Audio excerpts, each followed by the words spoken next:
السلام علیکم ناظرین، آج کی بریکنگ نیوز خبر اور افسوسناک واقعے کے ساتھ آپ کو بتاتے چلے کہ بھارتی جنرل کا جہاز گر کر تباہ ہو گیا، جہاں پہ آپ کو تفصیل سے بتائیں گے، لیکن چھوٹی سی ریکویسٹ ہے کہ ہمارے چینل کو فری میں لائک اور سبسکرائب کر دیں تاکہ آنے والی ویڈیو کا نوٹیفیکیشن آپ تک پہنچتی رہے۔ ناظرین، بھارتی جنرل کا جہاز گر کر تباہ ہو گیا، جس میں ان کی بیوی اور 3 فوجی ساتھ میں تھے۔ ان کے جہاز کو خرابی کی وجہ سے زمین پر گرا، جہاں پہ ان کی موت واقع ہو گئی۔ جہاز میں لگی آگ بھی قابو نہ پا سکی اور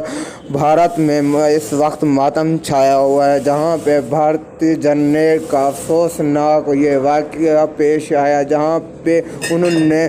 دورہ کے لیے ایک جہاز میں سفر کر رہے تھے اور ان کے 3 ساتھی سمیت جنرل کے ہلاک ہو گیا اور ان کی بیوی بھی ساتھ میں تھی۔ ناظرین، پاکستان کی جانب سے نریندر مودی کو یہ کہا گیا ہے کہ افسوسناک واقعے کے ساتھ ہم آپ کے ساتھ ہیں۔ جنرل باجوہ نے نریندر مودی کو ٹیلی فون کر کے ان کا حوصلہ بڑھایا اور